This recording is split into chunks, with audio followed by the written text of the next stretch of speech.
jechuun namni waan tokkorraa bu'aa buufatu nama waan san qaceellotti gurra isaatti kennee dhaggeeffate waan deemaa jiru san akka gaarii dhaggeeffate isaa qalbiidhaan bira jiru jechuudha. Waa lamaan kun dirqamaa beek gurrarra si bahaatuma qalbiin bakka biroo yoo jiraate bakka sanii bu'aa harkachuu hin dandeessu.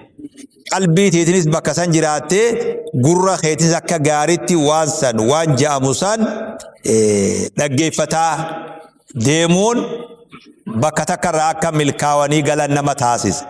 Inna fi dhaalika la dhikraa liman kana lahu qalbun aw alqa sam'a wa huwa shahiid.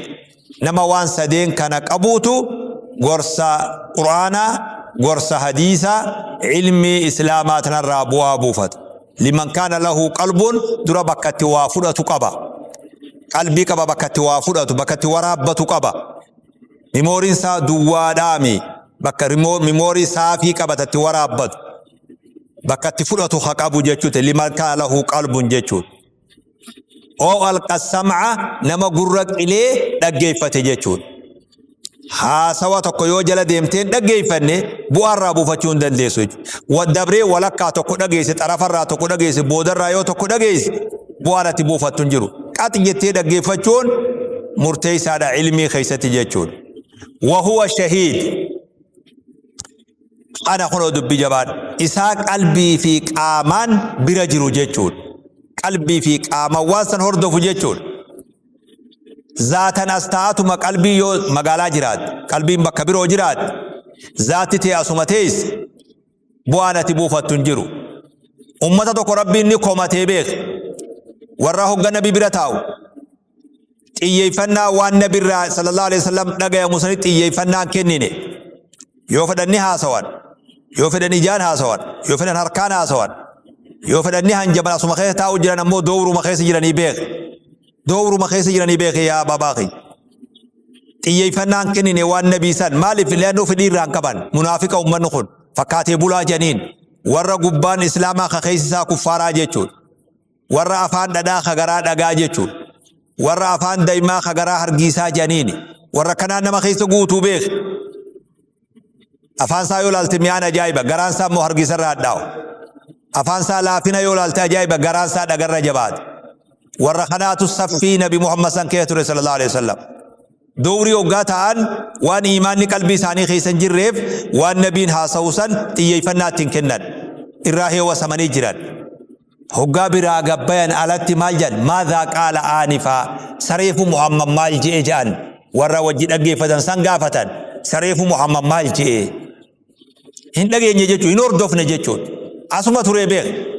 Saahibban isaa warra wajji gabbayeen yoo warra muumintoota warra qaxji'ee waa dhaggeeffatuun maadhaa qaala aanifaa maal jeessa Muhammad reefu ja'an maal jechuun hin dhageenye jecha san jechuun yoo maadhaa qaala aanifaan jecha gartee jecha san eebbeessuudha yoo dura dhaabbatuudha saboonuma akkam ja'u dhageessee mireef waan inni jee akkam fiffilasa namtichi kun akka hiika akkanaa warra kana rabbiin ni komatee beeka ni komate warra kana irra laale. Warra fuula nabi Muhammad dura taa'e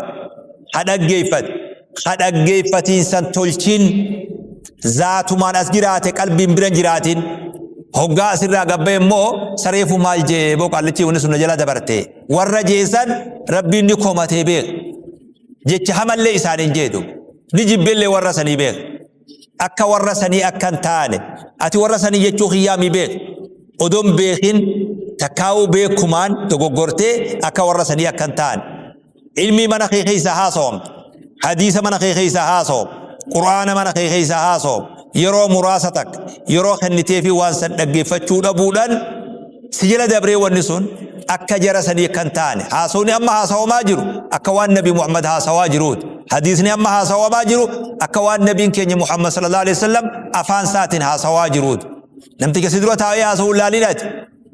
Akka waan nabiin haasawaa jiruuti.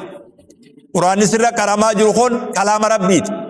Kalaama rabbal aalamiinaati sirratti qaraamaa jira. Xiyyeeffannaatti kenni. Xiyyeeffannaatti kenni. Hordofi si fayyada wanni kuntu.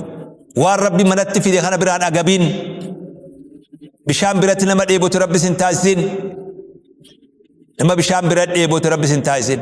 نما دوابرة دكوبان دو رب سنتايسين نما قرصا برتاي أبلي دوما فيدة رب سنتايسين نما إفاد إيسي دكنا خيس تاو رب سنتايسين إفاد ودو سبرا جرو إفاد منا خيس جرو أتي دكنا خي ديم وجو آخران تي دكنا سلان خي دكنا صومن خي دكنا حجين تي دكنا هما رام بيتو جيتو تنا بر دكنا والله لا تبيخ ودوءتا دكنا خيس ودوءت صلاة دكنان صلاة صومنتا دكنان صومت حجتا دكنان حجت إفان قبدو إفان منت ديفتدو منا خيتي حاسوما توري للبما توري منت ديفته نور دوفنيت دكنت سر بهوديد ودوني خي دكنا صلاة خي دكنا قراتين تي دكنا حجين تي دكنا صومن خي دكنا زكان دكنا إفان قبدو اندلا كما دجت لا كمي سخنا خيسا بهوداف حلقة يواو دوري علمي تكتي دامي علمي خراء الدادات منخي نيك النماجر تدان بفا الدادات منخي نسنت هلامتي مسكوتا مي بكسنت نون بينو منخي ساغر علمي تنلاف تلالتي وبليس إسلاما دكنا خيسا جراتين إفتي بي دكنا ولا لا إفتي بي دكنا دوغورا راغما سراوي سابي دكنا شرك راغما توحيدا بي دكنا جلنا راغما قچلو بي دكنا اشوفنسا تعاسوا معنان قبني خيسا غراوان فايدا قبو قم نغر